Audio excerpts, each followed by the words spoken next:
എല്ലാവർക്കും Kerala kitchen moms റെസിപ്പിയിലേക്ക് ഒരിക്കൽ കൂടി സ്വാഗതം. ഇന്ന് ഒരു ബ്രേക്ക്ഫാസ്റ്റ് റെസിപ്പിയാണ്. ഗോതമ്പ് പൊടി വെച്ച് നമുക്ക് നല്ല സോഫ്റ്റ് ആയിട്ടുള്ള ഇടിയപ്പം എങ്ങനെ തയ്യാറാക്കാമെന്ന് നോക്കാം.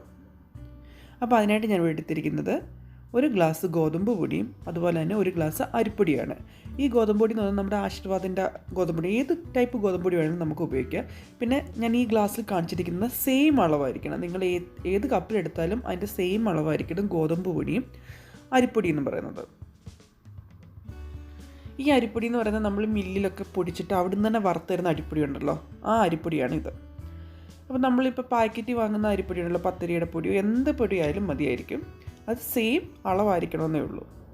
പിന്നെ ഇനി നമുക്ക് സാധാരണ ഇടിയപ്പത്തിന് എങ്ങനെ കുഴയ്ക്കുന്നോ അതേപോലെയാണ് നമുക്ക് ഇതും കുഴയ്ക്കേണ്ടത്. അപ്പോൾ ആദ്യം തന്നെ നമുക്കൊരു സ്പൂൺ വെച്ച് ഈ അരിപ്പൊടിയും ഗോതമ്പ് പൊടിയും കൂടെ ഒന്നിച്ചൊന്ന് നന്നായിട്ടൊന്ന് മിക്സ് ചെയ്തെടുക്കാം. നിങ്ങളുടെ കൈവച്ച് മിക്സ് ചെയ്യുന്നതായിരിക്കും ഏറ്റവും നല്ലത് കേട്ടോ. ഞാൻ ഇപ്പോൾ വീഡിയോ എടുക്കുന്ന കാരണമാണ് സ്പൂൺ വെച്ച് കാണിച്ചു തന്നിരിക്കുന്നത്.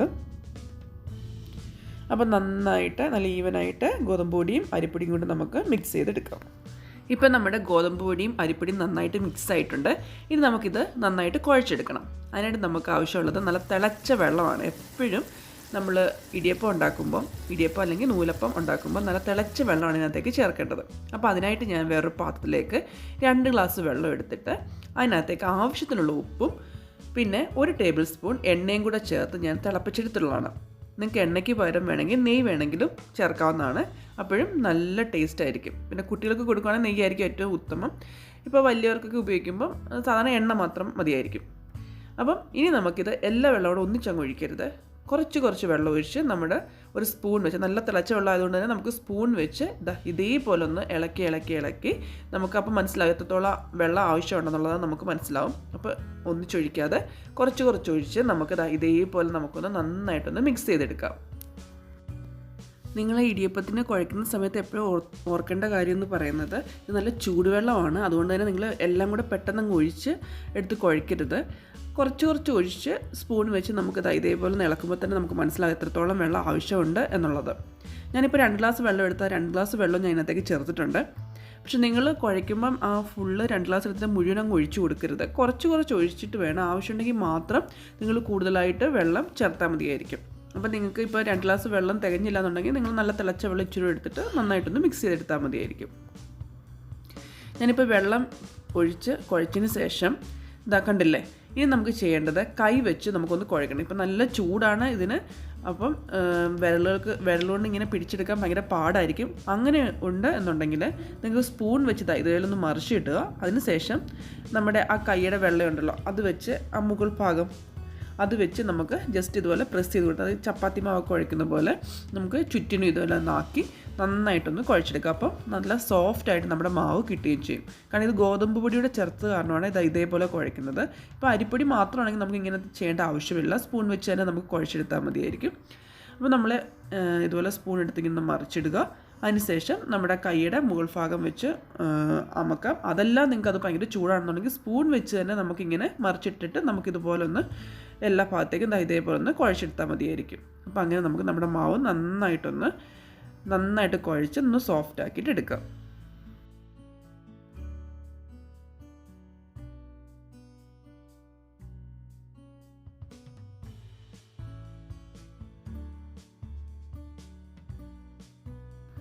ഇപ്പോൾ നമ്മുടെ മാവ് നന്നായിട്ട് ഞാൻ കുഴച്ചെടുത്തിട്ടുണ്ട്.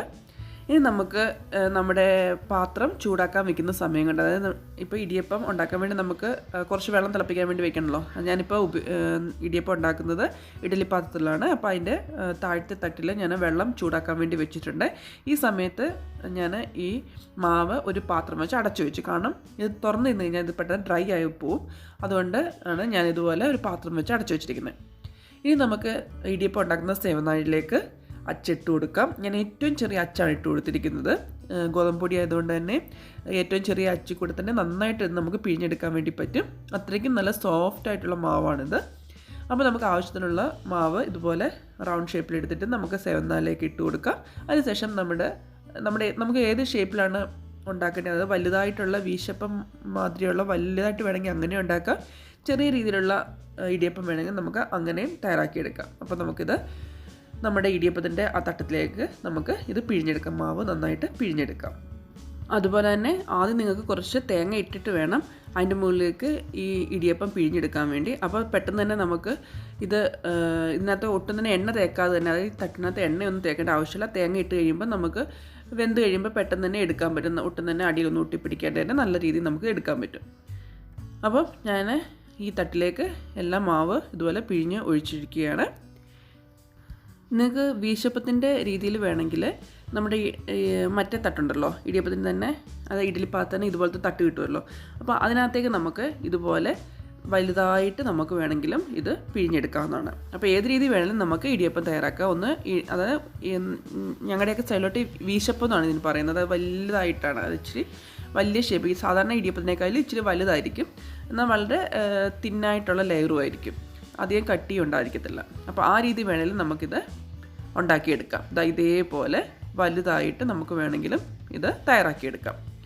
അപ്പോൾ നമ്മുടെ ഇടിയപ്പം ഉണ്ടാക്കാൻ വേണ്ടി ഞാൻ ഓൾറെഡി വെള്ളം ഞാൻ അവിടെ തിളപ്പിക്കാൻ വേണ്ടി വെച്ചിരുന്നല്ലോ. അതിപ്പോൾ നന്നായിട്ട് തിളച്ച് വന്നിട്ടുണ്ട്, നന്നായിട്ട് ആവിയൊക്കെ വരുന്നുണ്ട്. ഇനി നമ്മൾ ഈ പിഴിഞ്ഞ് വെച്ചിരിക്കുന്ന മാവ് അതിനകത്തേക്ക് ഇട്ട് കൊടുക്കാം. അതിനുശേഷം കുറച്ച് തേങ്ങ ആവശ്യമെന്നുണ്ടെങ്കിൽ അതിന് മുകളിലേക്ക് നമുക്ക് ഇതുപോലെ വിതറി കൊടുക്കാം. അപ്പോൾ ഇത്രയേ ഉള്ളൂ. ഇനി അടുത്ത തട്ട് നമുക്ക് ഇതിൻ്റെ മുകളിലേക്ക് വെച്ച് കൊടുക്കുക. അപ്പോൾ ഞാനിപ്പോൾ ഒരു തട്ടി മാത്രമേ ഇപ്പോൾ തൽക്കാലം നിങ്ങളെ ഉണ്ടാക്കി കാണിക്കാൻ വേണ്ടി ഉണ്ടാക്കിയിട്ടുള്ളൂ. അപ്പം അതിന് മുകളിലേക്ക് ഞാൻ മറ്റേ വീശപ്പത്തിൻ്റെ തട്ട് എടുത്തിരുന്നല്ലോ, അതുകൂടെ ഇതിൻ്റെ മുകളിലേക്ക് വെച്ച് കൊടുക്കുകയാണ്. ഇനി നമുക്കൊരു 2-3 മിനിറ്റത്തെ കാര്യമുള്ളൂ, ആവി കയറ്റി എടുത്താൽ മതി. അപ്പോൾ തന്നെ നമ്മുടെ ഇടിയപ്പം ഇത് റെഡി ആയിട്ട് കിട്ടും. അപ്പോൾ നമ്മൾ ഓൾറെഡി ചൂടുവെള്ളത്തിൽ കുഴച്ചതുകൊണ്ട് തന്നെ അധിക നേരം നമ്മൾ വേവിക്കേണ്ട ആവശ്യമില്ല. മാക്സിമം പോയി കഴിഞ്ഞാൽ ഒരു 5-6 മിനിറ്റിൻ്റെ ആവശ്യമേ ഉള്ളൂ. നമ്മുടെ ഇടിയപ്പം ഇവിടെ റെഡി ആയിട്ടുണ്ടായിരിക്കും. ഇപ്പോൾ ഒരു 5 മിനിറ്റ് കഴിഞ്ഞപ്പോൾ ഞാൻ തുറന്ന് നോക്കിയതാണ്. നമ്മുടെ ഇടിയപ്പം ഇവിടെ പെർഫെക്റ്റായിട്ട് വെന്തിട്ടുണ്ട്, കണ്ടില്ലേ, നന്നായിട്ട് ആവിയൊക്കെ വന്നിട്ടുണ്ട്. ഇനി നമുക്കിതൊരു വേറെ പാത്രത്തിലേക്ക് മാറ്റിയെടുക്കാം.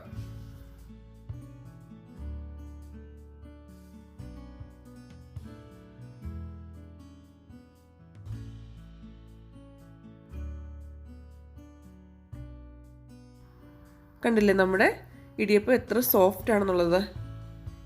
ഗോതമ്പൊടി വെച്ചതിൻ്റെ നല്ല ഹെൽത്തി ആയിട്ടുള്ള സോഫ്റ്റ് ആയിട്ടുള്ള ഇടിയപ്പം ഇതേപോലെ നമുക്ക് തയ്യാറാക്കിയെടുക്കാൻ വേണ്ടി പറ്റും. ഞാൻ ഏറ്റവും ചെറിയ അച്ചാണ് ഉപയോഗിച്ചിരിക്കുന്നത് നമ്മുടെ മാവ് പിഴിയാൻ വേണ്ടി, കണ്ടില്ലേ. എന്നിട്ട് കൂടി ഒട്ടും ആയാസം ഇല്ലാണ്ട് തന്നെ നമുക്ക് ഈ മാവ് പിഴിയാൻ വേണ്ടി പറ്റുന്നുണ്ട്. അപ്പോൾ അത്രയ്ക്ക് സോഫ്റ്റാണ് നമ്മുടെ മാവ് എന്നുള്ളതാണ് അതിൻ്റെ അർത്ഥം. അപ്പോൾ നിങ്ങൾ ഇങ്ങനൊന്ന് വീട്ടിലൊന്ന് തയ്യാറാക്കി നോക്കൂ. നല്ല ഹെൽത്തി ആയിട്ടുള്ള ഗോതമ്പിൻ്റെ ഇടിയപ്പം നമുക്ക് വീട്ടിൽ തന്നെ തയ്യാറാക്കാൻ വേണ്ടി പറ്റും. നിങ്ങളൊന്ന് തയ്യാറാക്കി നോക്കിയിട്ട് അഭിപ്രായം തീർച്ചയായിട്ടും പറയണം. ഇഷ്ടപ്പെട്ടെങ്കിൽ എൻ്റെ വീഡിയോ ലൈക്ക് ചെയ്യാനും ഷെയർ ചെയ്യാനും മറക്കണ്ട കേട്ടോ. അപ്പോൾ എന്നും പറയുന്ന പോലെ തന്നെ ആദ്യമായിട്ട് കാണുന്നവരാണെങ്കിൽ ചാനലൊന്ന് സബ്സ്ക്രൈബ് ചെയ്യാൻ മറക്കല്ലേ. അതുപോലെ തന്നെ സൈഡിലുള്ള കുഞ്ഞു ബെൽബട്ടൺ അമർത്താൻ വേണ്ടി. അപ്പോൾ നിങ്ങൾ തയ്യാറാക്കി നോക്കിയിട്ട് തീർച്ചയായിട്ടും എൻ്റെ അഭിപ്രായം പറയണം കേട്ടോ. അപ്പോൾ ഇത്രയേ ഉള്ളൂ. ഇതുപോലത്തെ പുതിയ നല്ല നല്ല വീഡിയോ ആയിട്ട് നമുക്ക് വീണ്ടും കാണാം. അതുവരേക്കും ബൈ.